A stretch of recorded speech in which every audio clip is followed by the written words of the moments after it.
about that's really important when you are providing specially designed instruction. You want to make sure you're providing specially designed instruction to meet those IEP goals. So here's an example of a standards-based IEP goal based on SOL 7.3 so those of you who are familiar with seventh grade and teaching seventh grade, 7.3 has to do with solving single step and multi-step practical problems using proportional reasoning. So here's an example of a standards-based goal that supports that standard. And so when we're thinking about, okay, if this student has this goal, what kind of specially designed instruction could I provide to help the student achieve this goal? So a couple of examples are, of course, the models that you could use when you're providing the specially designed instruction could be your parallel teaching or alternative teaching or your stations, and some specific strategies that would be considered specially designed instruction is schema-based instruction, which you're going to be learning very soon what that is. Or another strategy would be actually explicitly teaching a problem-solving strategy, such as the UPS check problem-solving strategy. So explicitly teaching the student how to use that strategy to solve the problems would be considered specially designed instruction. Examples of accommodations to support that student. Now remember, accommodations are supports we provide to the student to help them access the curriculum. So an example of an accommodation would be allowing the student to use a calculator to solve the problems, or providing them some examples of worked examples that they can refer to as they're solving the problem. So that's just an example of, in particular, when you're looking at standards-based IEP goals, to really think about what kind of specially designed instruction you could provide to support those goals. Sue, did you want to add anything to that before I go to our next presentation? No, I think you just yesterday did a great job when we worked with elementary teachers of mentioning the fact that that specially designed instruction really is tailored to that student. And that doesn't mean you can't use that same thing with other students. But for those students, that's differentiation. But for that student, that is what that student needs based on the characteristics of their disability and whatever their need is, not just because, oh, we like this and we're going to do it because it's fun. It's what that student actually needs. All right, awesome. Okay, so now I'm gonna change gears, and we're actually going to start what this session is truly about, which is the problem solving piece.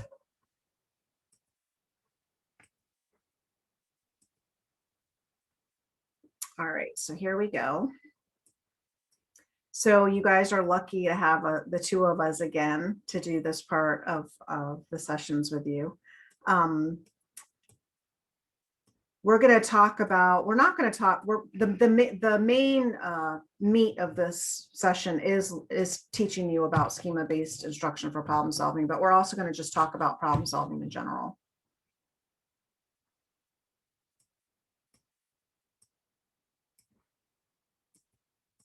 Whoops.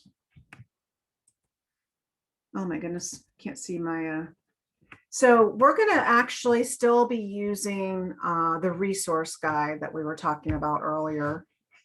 And I went forward. Okay, here we go. That's what I want you to see.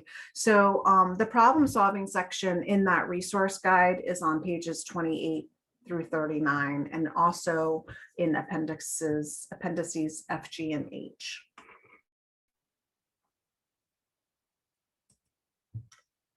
Okay, so here's an example of a typical problem that we might see, or that students might be challenged to solve.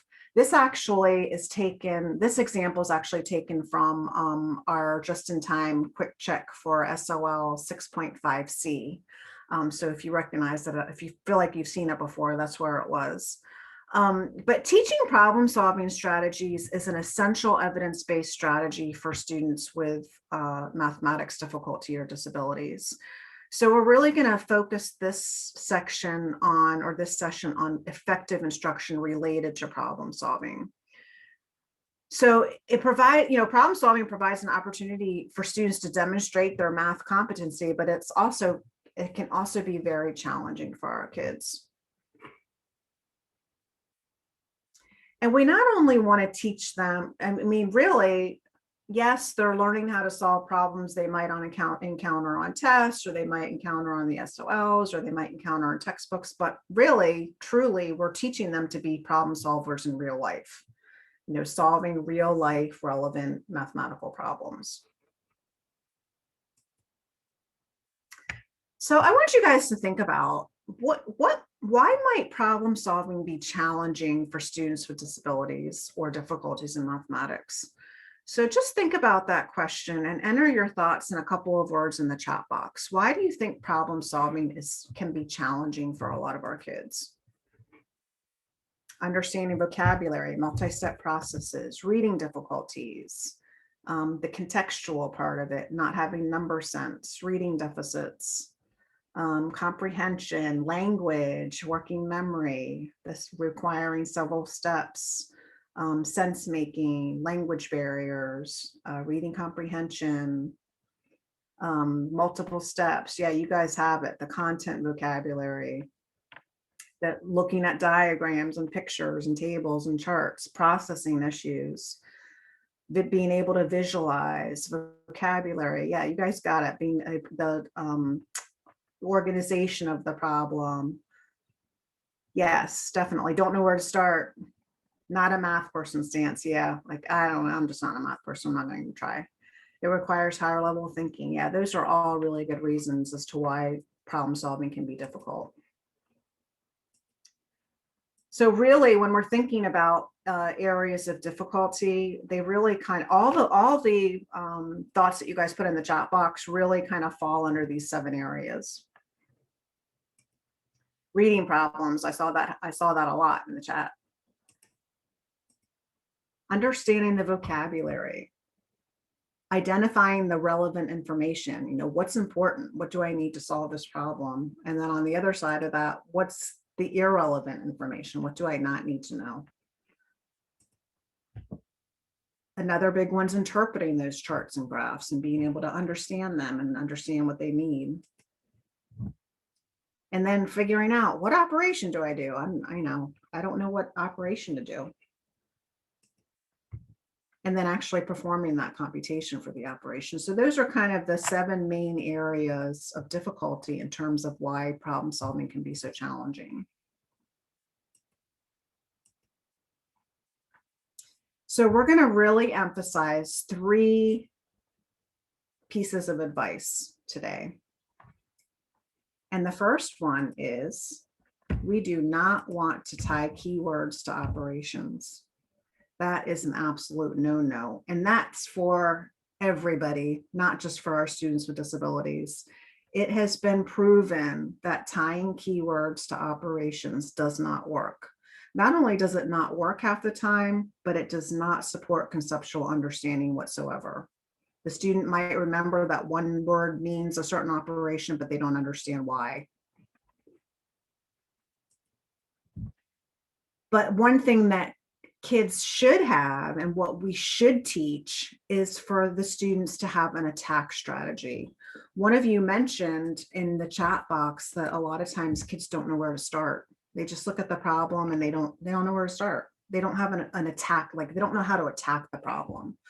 So one piece of advice that you definitely should do is teach your students to have an attack strategy. And then the last piece, which I accidentally clicked on too fast, is to teach word problem schemas. And that's going to be really the bulk of this session, is to give you a nice overview of how you use word problem schemas in solving problems.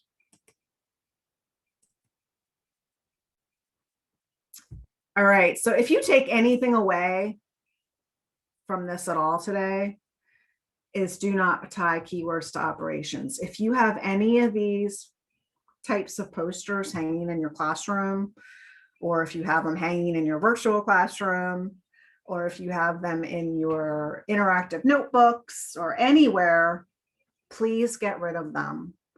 It is not an effective strategy for students to learn. And I'm guilty of we used to think that it worked. We used to think that was a good strategy. I was just as guilty before I knew better.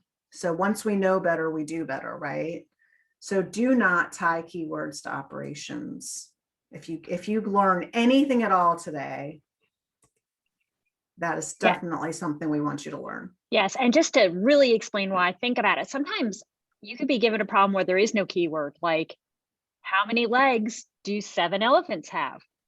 We don't even have a keyword to hang our hat on in that one. Or the keyword we taught them works against them. Like if I say there are 63 pencil cases in a box and I have 15 boxes, how many pencil cases do I have in all? Well, we just had that word in all, and kids are like, in all, I'm adding. And it's not an addition problem. So it can really end up hamstringing them instead of helping them. Yeah, you gave some really good examples too. And actually our next slide has another example of how in one situation the keyword works and then in the other situation it doesn't work. So again, why are we teaching a strategy that doesn't work? And really, even the more important piece of this is it just doesn't promote conceptual understanding. If we're telling kids to memorize keywords to go with different operations, that's not promoting their conceptual understanding of what the operation actually means.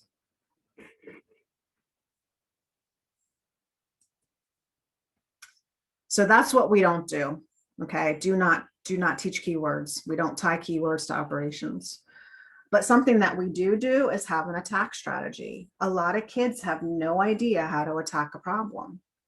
So we need to explicitly teach an attack strategy. And that's where the specially designed instruction comes into place. I know a lot of teachers have attack strategy posters hanging on their walls, and they just tell their kids to refer to them. If you give them a copy of an attack strategy and just tell them to use it, that could be maybe considered an accommodation.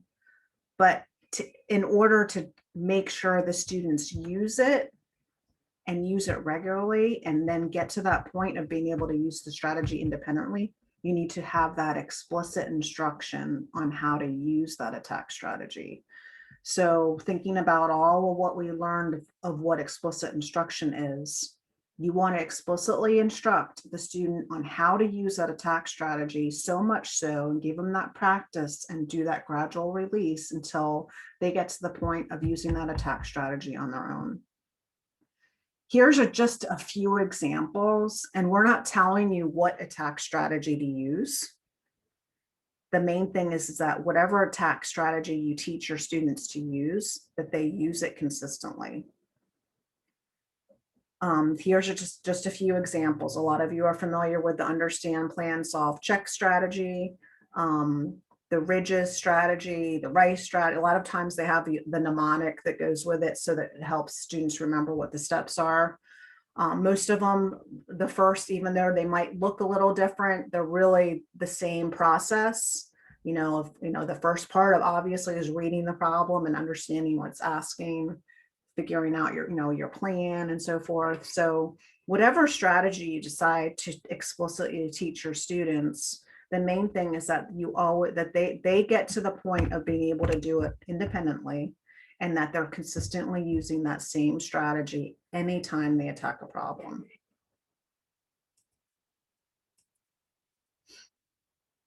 So it really serves as a tool that students can use. So no matter what problem, what attack strategy that you teach them, it really serves as that tool that students can use to help structure their thinking when they're solving the problem.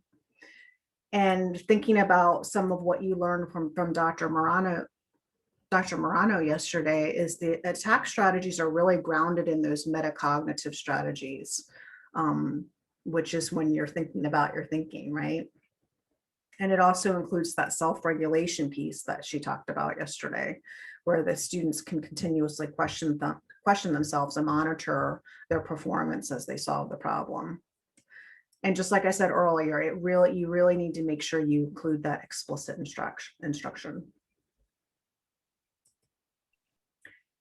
In your, I forgot to mention so in your AMSET folder, there is a folder for this session, and there's a lot of resources. So there's several resources on different attack strategies that you can pull from. Okay, so now we're going to get we're going to get to the meat of this session now, because this is probably new to a lot of you.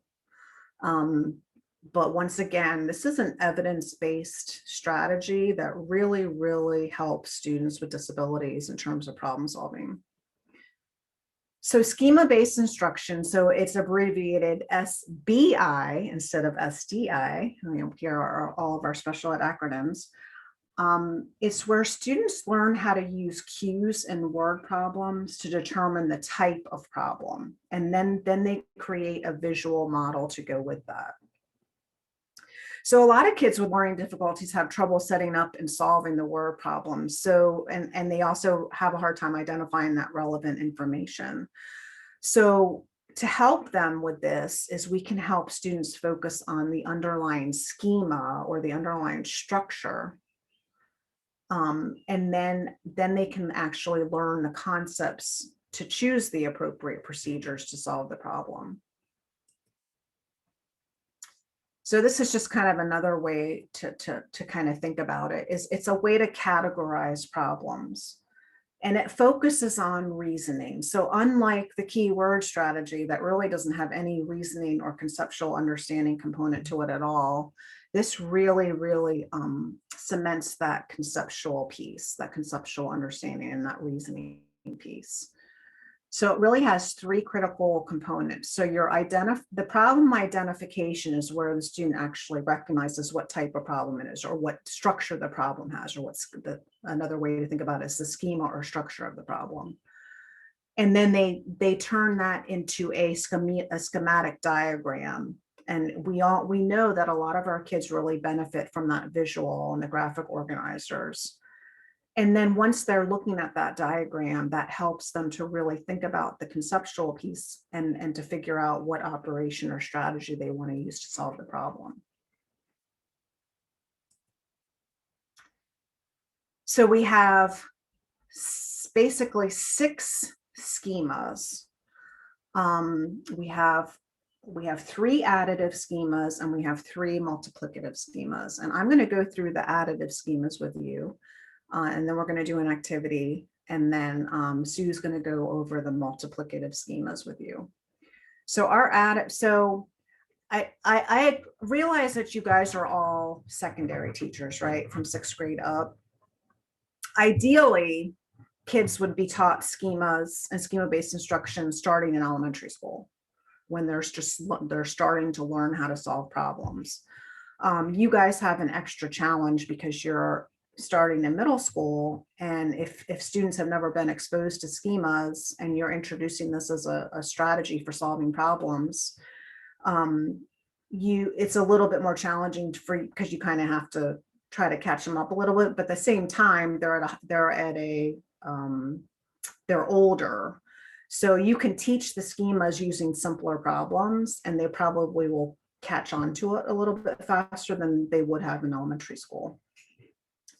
So anyway, there's 3 additive schemas. We have the total schema, the difference schema, and the change schema.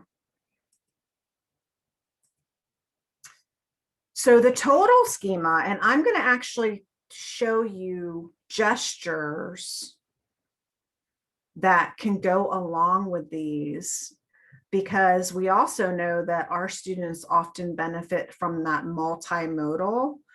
So not only looking at the visual, but also having the kinesthetic and the action to go with it. So the total schema is thinking about parts. So this would be the gesture that goes with it. Parts put together to make a whole. So you have parts, and you could have more than 2 parts put together to make a total. In our curriculum framework, these are referred to as problem types. And we just wanted to let you know that when you're looking at the curriculum framework, what they refer to as part, whole, or combined problems are the same thing as total problems. They're parts put together to make a whole. So as you can see in these 3 examples, it's the same situation with Aaron's Cardinals and Blue Jays, but in each situation, is different in terms of whether they're asking for the total or whether they're asking for a part. But regardless of what piece of the schema you're looking for, down here is your schematic diagram, or I just think of it as a graphic organizer that students can use to then complete to fill in what they know of the problem. And then they use that diagram to figure out how to solve what they don't know.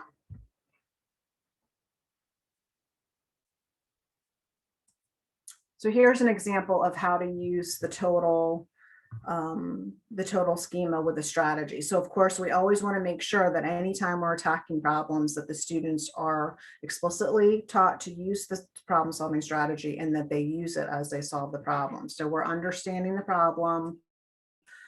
She has 28 sugar cookies and she has 24 chocolate chip cookies, and we want to know how many she has in all. So we're looking at what total number of cookies she has in all. So using that diagram, we can then fill in the pieces of the problem that we know and what we solve for what we don't know. So in this situation, we know both of the parts. We know the sugar cookie part and we know the chocolate chip cookie part, but we don't know the total of all the cookies. So that's what we're looking for. So once the students fill in that diagram, they can look at it and say, oh, I need to add 24 and 28 to get the total.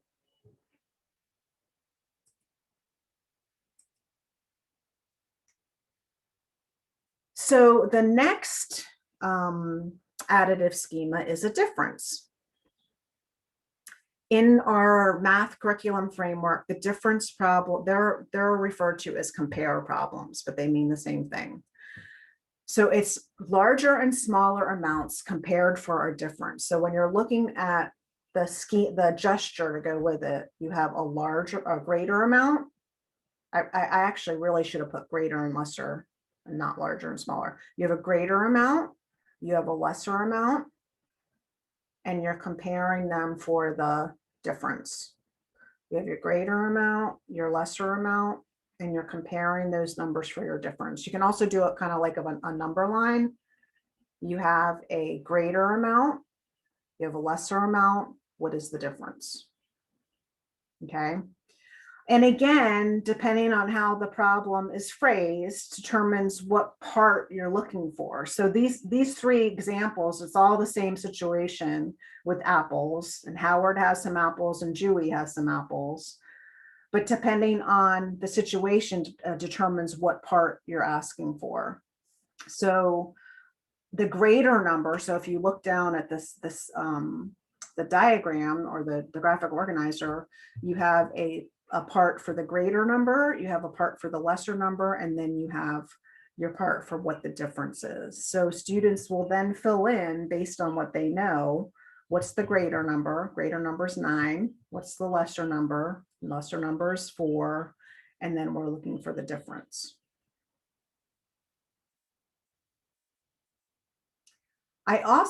So these can all be identified as difference problems, but I did want to acknowledge that sometimes you can look at them as total problems, depending on how you look at it. And we'll talk about that a little bit more. I don't want to confuse you too much right now. So here's an example of using that with a strategy. So in this situation, Jana has 107 wooden beads and 68 glass beads. How many wooden beads than glass beads does Jana have? How many more wooden beads and glass beads does she have? So we're looking for the difference between the wooden beads and the glass beads. So then we would go ahead and complete our graphic organizer. We know that the greater number is 107. We know that the lesser number is 68, and we're looking for the difference.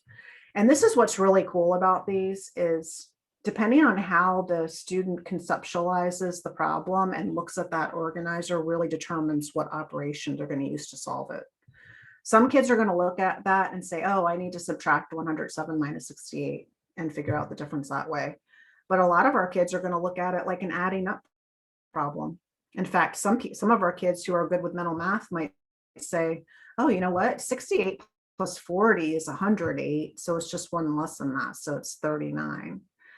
So that's the really neat thing about this is you're not pigeonholed into one operation to solve it. depending on how the student looks at the structure, really determines on what operation they're going to use to solve.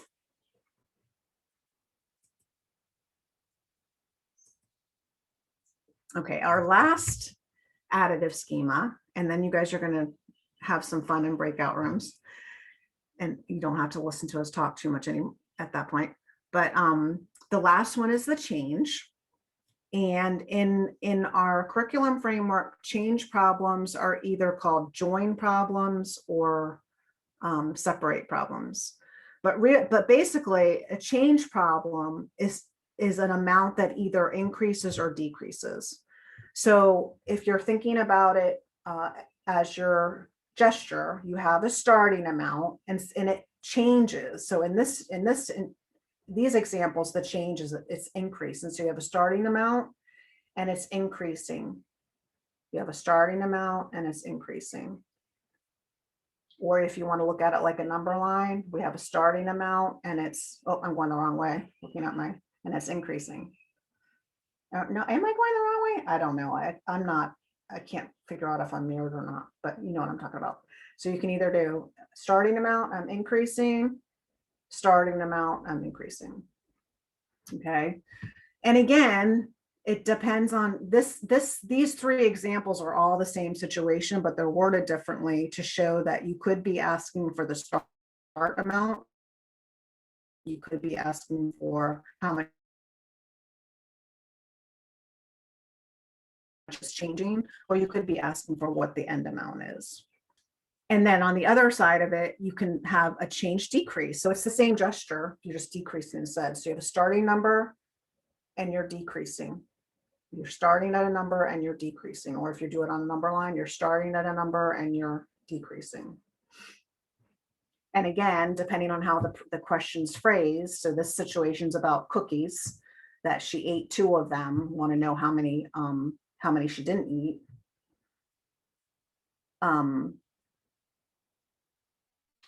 Depending on how the question's asked, determines what part of the problem is missing. So here's an example of that using a strategy. So bus has 13 passengers. At the next stop, more passengers got on the bus. Now there are 28 passengers. How many passengers got on the bus? So again, we're starting at 13 and somehow it changes, right, to end up at 28. So if the bus starts with 13 passengers, it changed somehow and ended with 28 passengers. How much did it change, or how many people got on the bus? And again, once the students have this graphic organizer completed, determines on what operation they might use to solve it. Some kids might add up 13 plus what gives me 28. Some kids might subtract 28 minus 13 gives me the change. So really it's whatever makes most sense to them conceptually. So I'm not going to show you this video because that just in interest of time, but the gestures that I showed you, and actually, I think what I'll do now, just to get a little bit more engagement, I'm going to ask that everybody put your camera on. If you have a camera, put it on. Yay, I get to see everybody's faces. All right, I'm going to make you engage with me. Oh, this is cool. Most of you have cameras. Awesome. If you don't have a camera, I'm going to trust that you're doing this with me. Okay, so let's think about our gestures. I want everybody to do a schema where you have your parts put together to make your total. Parts put together to make total. So let's all do that together. Ready? We have our parts put together to make our total. Parts put together to make total. I'm getting a lot of frozen pictures. I think maybe my internet must be going out. Parts put together to make total. All right, so that's the total gesture. Your difference gesture is you have a greater amount and you have a lesser amount. and we're comparing them for the difference. Greater amount, lesser amount, compare for the difference. Greater amount, lesser amount, compare for the difference. I'm having a lot of frozen screens. Can you guys hear me still? Yes. Okay, it must be my internet then. Yes. Of course, it's probably because everybody's camera's on. I think that's what happens is. Yeah, it slows it down. Yeah. All right. And then the last one was the change, right? So you have a starting amount and it can either increase. So a change increase, you start at a certain amount and it increases. Or you can have a change decrease. You start at a certain amount and it decreases. So start and increase, start and decrease. And So I it's cannot stress enough to you all how effective that is. We worked at an elementary school on this with their students. They decided they were going to use this as their intervention. And when they got to mix, you teach one at a time and you work on it until they understand that schema and can do it successfully. And as you introduce the other schemas, you start doing mixed practices. And we could see when they got to mixed practices, you would see the kids doing that. Like they'd be talking to themselves. They totally understood how to attack problems to read them. They'd be like, oh, pencils, pencils, oh, this problem's about pencils because it kept saying pencils. And then they do like Krista said, they'd be like, well, this one is 28 pencils. And then they'd say, well, I had pencils and pencils. Oh, so I must have to find out how many there are total because it was all about pencils. It was just really amazing to watch these kids who used to struggle start to be able to feel like they had a handle on it. They weren't scared of word problems anymore. That's awesome, Sue. I'm glad to hear, like, it's nice to have Sue here too, because she does work with teachers and students in the school. So she can actually see this more in action than I can. So that's awesome. So we are actually now going to get into breakout rooms. Let me share my screen again.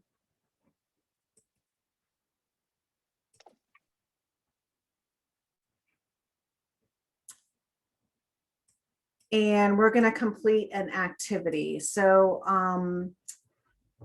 in the chat box, Sue, you're probably have already taken care of this for me, right? Did you put that in? Yep, I just threw it up there. Awesome. So click on that link or copy and paste it into your browser if it doesn't let you click on it.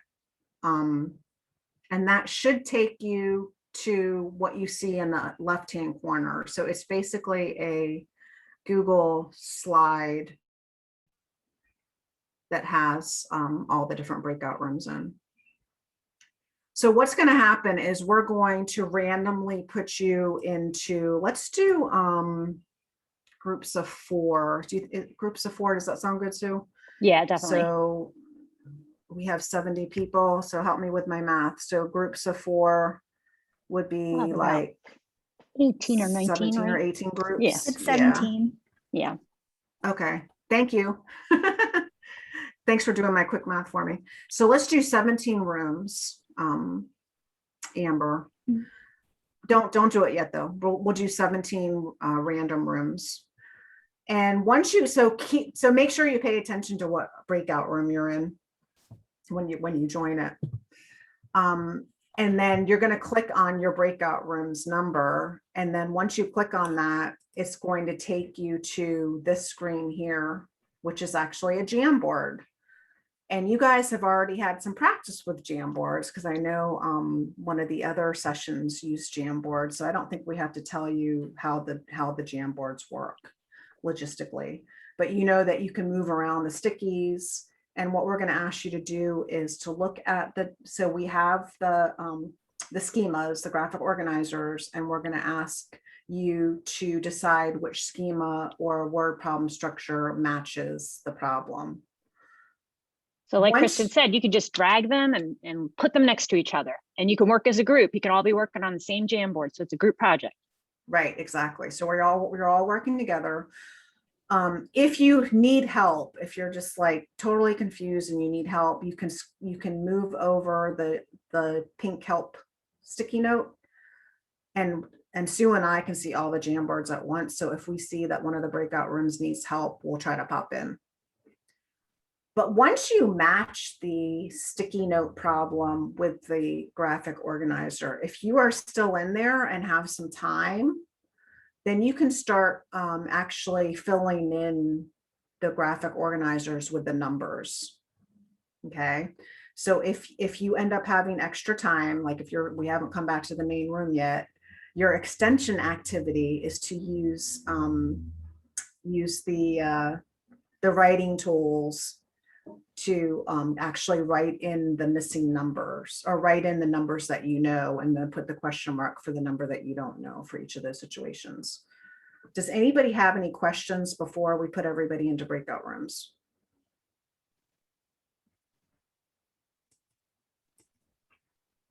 Sue, how many minutes do you think? 10? Yeah, let's do 10. Okay.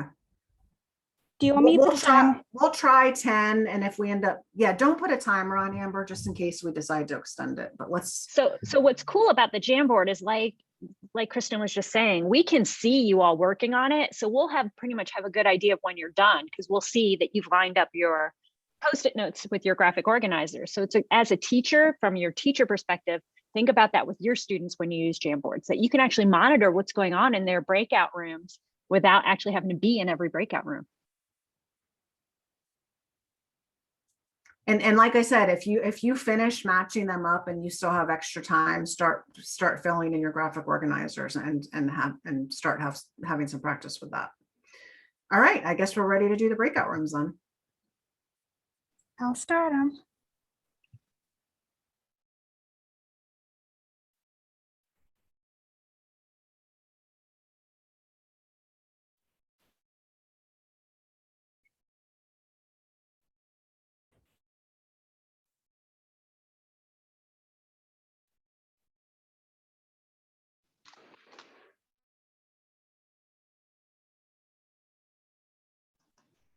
I'm sorry, for some reason it kicked me out of the meeting. It kicked me out. I came back in, but so I can get an idea of what my breakout room was. I'm so sorry. Technology. It should automatic. Oh, there it is. Is it going to assign me? Assign me. That's weird.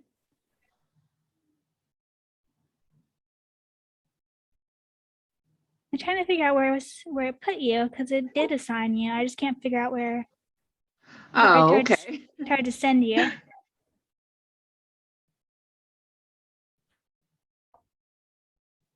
don't know what happened.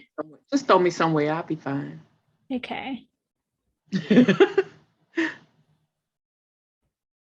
All right. Did it? Okay. There it is.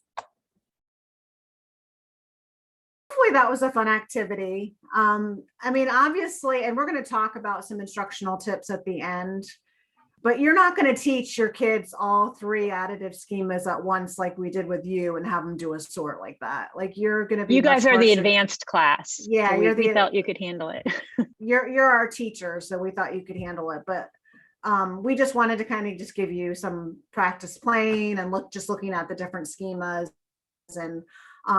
and then just giving you some practice and filling in the organizers. But obviously you would be much more strategic and intentional in how you teach those to your students. You wouldn't give them all at once and have them do that right in the beginning.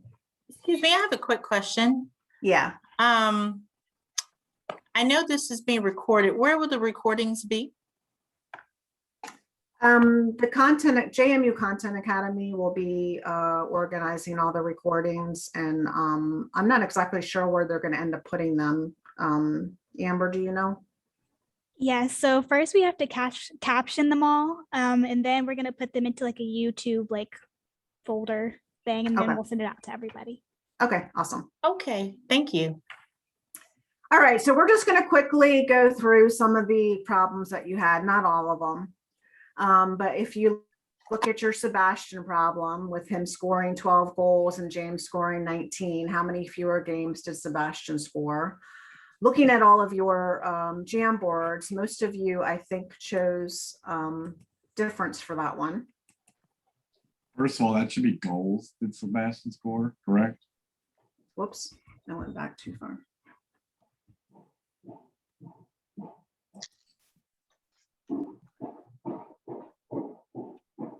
Oh my goodness. That's okay. Sorry, It says how many games did he score? my screen, I apologize. Let me try this again.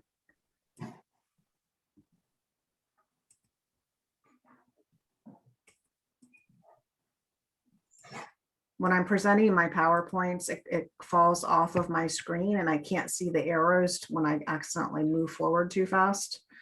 So let me try this again. That should be goals. Yeah. Thank you, Thanks for David. catching that. Yeah. Yes, I wanted to see who was paying attention. So David, I was.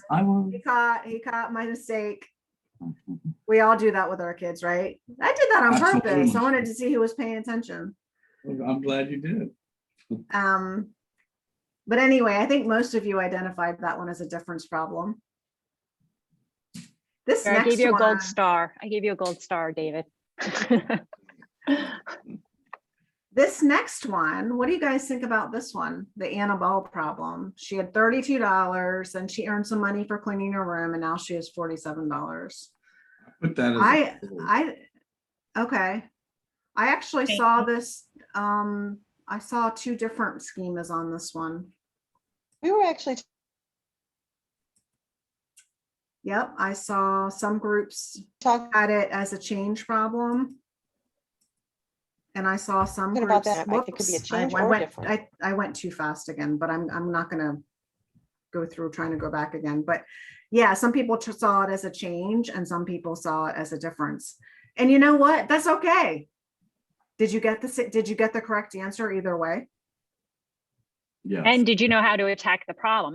No matter what diagram you used, when you put those pieces onto your graphic organizer, you're going to decide it's either addition or subtraction, right? So either way, you're going to get to the end goal. Right. So I guess the whole point of that one is to show you that some of the problems may have more than one schema could work. And that's totally fine. And remember, we want the kids to use the one that makes the most sense to them. We concluded that in our group. Awesome. And think All about right. that discussion that you could have with your kids, how much metacognitive skills they have to use to argue why they think it's what they think, and how much they are learning as they do that. Instead of just rotely and routinely going through a process, they're actually thinking about what they need to do. Did anybody see this one differently than a total problem?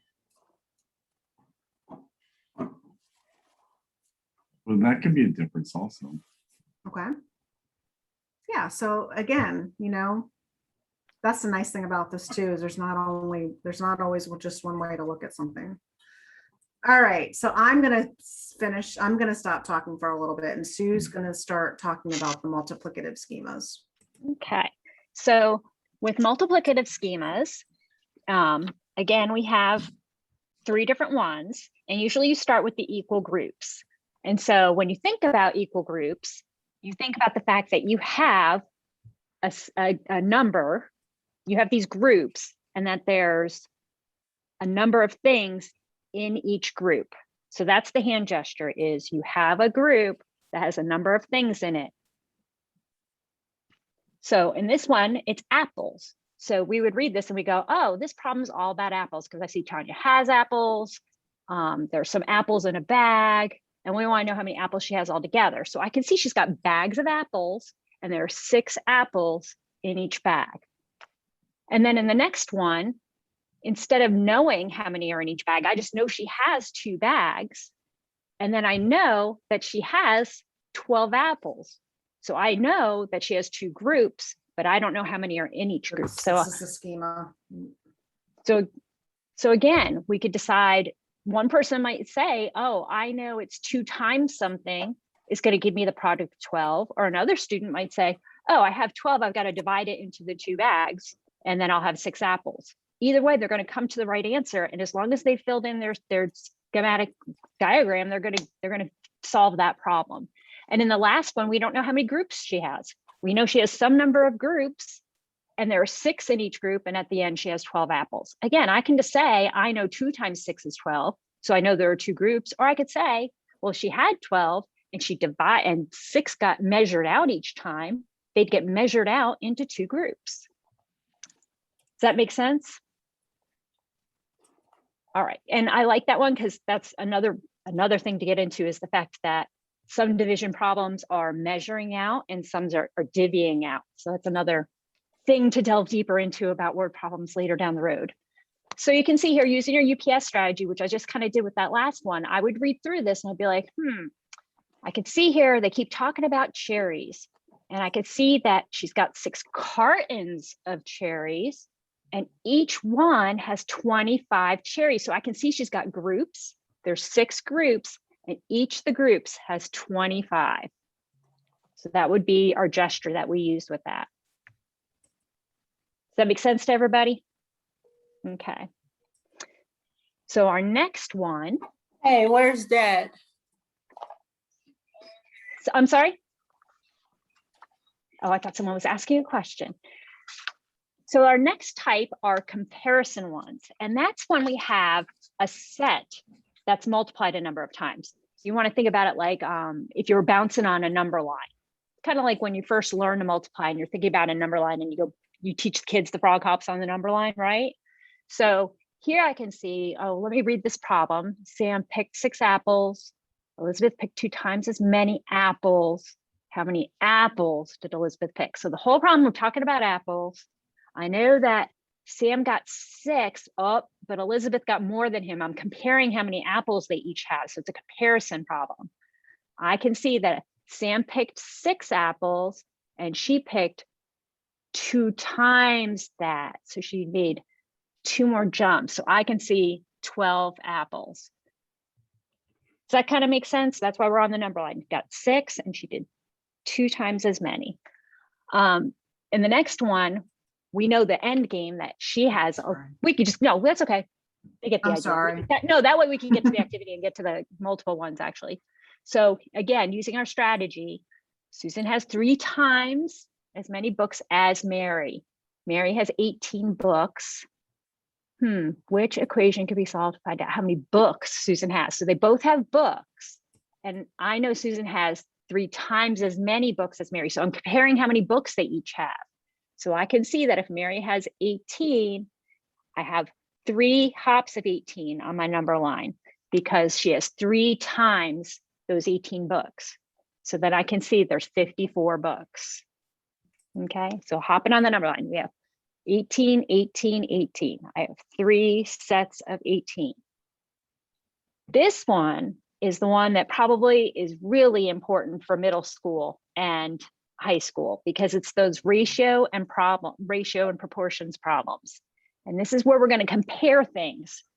So in this one, Sarah Powell does this one so well because she really emphasizes them. You're saying that if this is to this, then this is to this. So a bricklayer had 92 bricks in 2 hours. At this rate, how many bricks could be laid in 10 hours? So I can say 92 bricks is 2 hours. Then I need to know how many bricks in 10 hours. If 92 bricks to 2 hours, then this many bricks to 10 hours. Okay, so I can tell now that I'm comparing that's a ratio that I need to know using a ratio how they compare to each other. So in this one, we can see we have 176 slices of bread in 8 loaves. If there are the same number of slices in each loaf, how many slices of bread are in 5 loaves? Oh my, so we have slices of bread and loaves of bread. I've got 2 different things. And I want to know if there's 176 slices in 8 loaves, then how many slices of bread are in 5 loaves? So if 176 to 8, then how many to 5? And then we could do our math and find out it's 110 slices. And I just wanted to point out too that once students can visualize this, then they really use their understanding of numbers and relationships to help them figure out what their missing number is. Some kids might, and this is probably not as easy to explain because we have the 176, but some kids might be able to tell that 8 times a certain number gives me 176. So 5 times that same number is going to give me my question mark. Or some kids may look at it the other way, the other relationships, thinking to themselves, so 8 divided by something gives me 5, so 176 divided by something gives me the question mark. So again, they can use more of their conceptual understanding and number sense to figure out. And we want to avoid teaching them the cross, multiply, and divide strategy, because that doesn't have any understanding to it whatsoever. We really want kids to be able to look at it more conceptually. And eventually, if you want to teach them that, that's fine, but we have to make sure they have that conceptual understanding first. And then we have to also go through, why does that work? Why does that algorithm work even? So it's important to delve into the why behind everything we have them do, because otherwise, if they don't have meaning, if they forget it, they don't know how to go back to figure it out again. So we have to have conceptual understanding. So again, great video. We can get the video clip to you, or it's already in your folder. You have the link it's to the linked YouTube video. Yeah, and so it's exactly what the gestures that we just showed you. But I think in the interest of time, we want you we're going to the skip breakout activity. But I will tell you, watch Sarah Powell do it, and she goes through each schema and modules, and they are great. She is so good at really teaching them. So again, we're going to do the same thing we did last time. I'm going to throw the URL for you to go to a Google slide.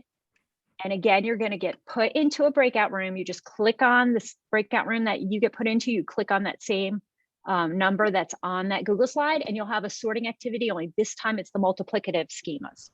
Okay. And again, we'll give you, do you think we need the full 10 minutes, Kristen? We'll start with around 10 minutes, but we'll kind of watch how everybody's doing. But yeah, it's exactly the same. I will tell you, I was monitoring last time. I could tell when people had started writing, because I can look at all the Google Jamboards at once. I could see 2 groups didn't write at all. But since you're adult learners, that's okay. You have that choice. But I think it's a really powerful tool as a teacher to know that you have that if you use Jamboards, that you can actually keep track of what your kiddos are doing in their rooms. Yeah, so Amber, we can just do exactly the same breakout rooms. You guys have already gotten to know each other and know how you work together. So let's use the same breakout rooms. And this time we'll do the multiplicative schemas.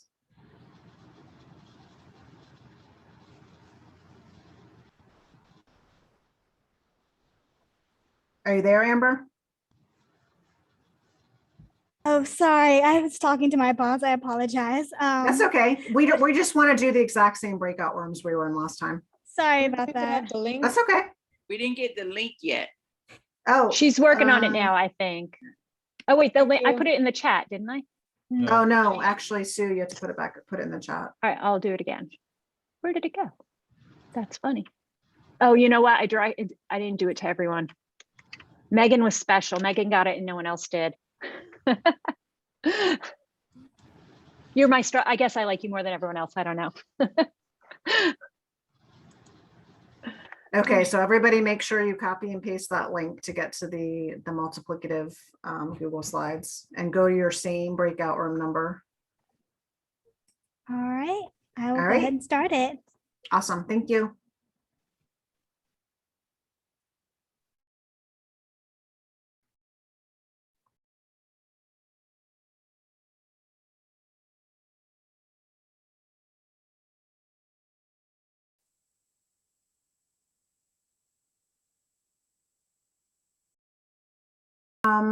So we're going to try to streamline things a little bit because we know we're getting close to 4 o'clock. Does anybody have any thing that they want to share in terms of how your experience went with the Jamboard activity, with the multiplicative activities or the multiplicative schemas? If I can jump in here, I was commenting when we were meeting. Sorry, but Mr. Martin, I thought that was you. I'm so sorry. I love you. That's all. I apologize. Oh my God. Hi, Vana.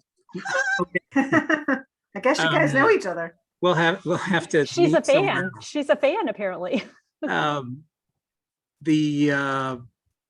the very, very worthwhile comment about don't tie keywords to operations. I tend to feel like you can tweak that idea a little bit and to avoid the confusion. Like the example of using each could be in a problem that requires division or multiplication. Mhm. But it's hard for me to imagine many problems that use the word each that isn't one of those two. I mean, one could say, well, if you see the word each, then it's very unlikely you're going to be subtracting or adding, unless there's some sort of combination of schemas. And same thing with times as many, that phrase we are seeing, times as Mhm. many, could be division, could be multiplication, but it's pretty likely to be in that class.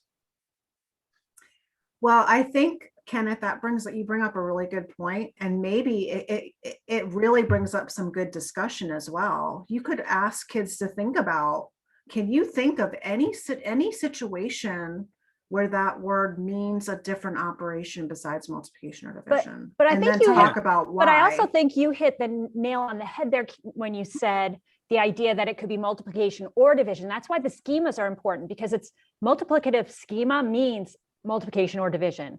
Right.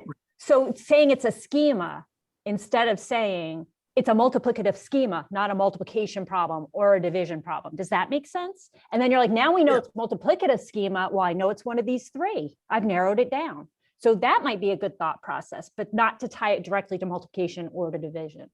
Right. But I like how you phrased that. That's actually, you're right. It could play a part in how we help them attack a word problem. Right, exactly. That's a good point. Thanks for bringing that up, Kenneth. I'm glad you have a fan base here in this meeting. If you don't mind me jumping in as well, our group had a really good discussion on how important it is after a student chooses maybe the correct schema and the correct chart to use, they really do need to then think logically, does their answer make sense? Because exactly, the numbers in the wrong spots, even though they understand, okay, it's this problem, I need to use this organizer, they need to be able then to say, okay, well, why am I using this? Where do the numbers go? And then does my answer make sense in the end? Yeah, and actually, you're exactly really right. point. That's the check part of UPS check. And you're right. I was skipping it when I was doing it. And you're right. It's too crucial. I should not have been skipping it while I was modeling. Yeah, I think unfortunately that's what happens when we try to do things quickly. But that's a really, really good point, is that we always, anytime kids are solving a problem, even if they're not using schemas, does your answer make sense? So that's a really good point. I'm glad you brought that up. I'm going to go ahead and share my screen again, and we're just going to talk about some instructional tips. So obviously, you're not going to want to do what we did and teach your kids all 6 schemas in less than an hour and a half and have them do Jamboard activities with them. And hopefully you all realize that. But our purpose today was to kind of give you guys an overview of schema instruction and hopefully inspire you to learn more about it and really learn how you could effectively use it with your students. But there are definitely some tips that you should follow when you're implementing this. You want to use that explicit instruction. Explicitly teach what each schema means, the problem solving strategies, the vocabulary, the constructions, all of that we talked about in the specially designed instruction session, you want to do now. You want to make sure you're very clear and simple and using direct language. And just like with explicit instruction, you want to provide multiple practice opportunities and gradually fade that support. And then just like, again, good evidence-based practicing is that systematic cumulative review. So just like Stu was talking about earlier, you introduce one and teach that one schema until the students really can get it. Then you teach the next one. Then you teach the second one until they really get it. Then you can teach both of them at the same time. So you want to be very intentional and systematic in how you introduce and teach the schemas. And this is kind of just emphasize what I just said. Students with disabilities benefit from learning a single strategy at a time and learning that to proficiency before moving on to the next one. And I think I kind of alluded to this earlier, but especially that you guys are secondary teachers, when you're teaching the schemas, use simple problems. You know, they can be problems that are below grade level. Because if the problems are simple, the kids aren't going to be grappling with the content, and they can just focus on the actual schema and the structure of the problem. So that's a really good strategy, is use simple problems to help them understand the schemas and the structures. They also, the people who have researched this, they suggest you actually start with problems that actually have all the information already there. Because you're focusing on what type of problem it is, what the structure of the problem is, not on finding an answer. So you do sort activities where they just identify what type of problem is it and why is it that type. So think about that when you're constructing problems too. Yeah, and this slide really just emphasizes what I just talked about. Okay, so I know a lot of you are probably thinking, especially because we're secondary teachers, what about multi-step problems? You know, that's a lot of the problems that our kids are encountering are more than one step. But you know what? You can still use schemas for multi-step problems. You're basically just combining individual schemas into the different steps of the problem. So you're still identifying the appropriate schemas, and a really good strategy that you can encourage your kids to use. And of course, you're not going to get to this point until you've taught all the schemas, and then you're going to get to where you would have some multi-step ones. But a good strategy you can sometimes use is encouraging the student to work backward. Like if they're having trouble figuring out what's my first step, kind of thinking about it from the background, looking at what information do I have to find out at the end and working backward. So kind of just thinking about the solution plan from what we don't know and going back to what we do know. Quick question. Is schemas something that we could also use with a metacognition strategy to read the word problem? Definitely. So here's an example of a multi-step problem. Connor's saving to buy a bicycle for $140.20. He already has saved $25.50. If he saves an additional $15.50 each week, how many weeks will it take Connor to have enough money to buy the bicycle? So some kids might realize, well, first I have to find out how much I still need to save. And they might realize that if that's actually a difference problem, because I'm finding the difference between what I need and how much I already have. And then they may realize, okay, after I do that, it's an equal groups problem, because I need to figure out how many weeks or how many groups I need to save my $15.50. So this is where they would complete. So you're basically combining two separate schemas to make the multi-step. So we're first finding the difference between the 140.20 and the 25.50. And then that becomes what we end up wanting as our product. That's how much we have to save. We know that we are saving $15.50, and we want to know how many weeks or how many groups. Whoops, I accidentally went too fast. I'm sorry. So that's an example of a problem where a student might be able to really think about, well, what do I need to do first? And then what do I need to do second? Here's an example where you might want to work backwards. Over the summer, Audrey had a job and earned $528. She spent $125.70 on a new bike and $85.09 for new clothes. How much does she have left? So ultimately, we want to know, if you see that question mark there for working backwards, we want to know what she has left at the end of the summer.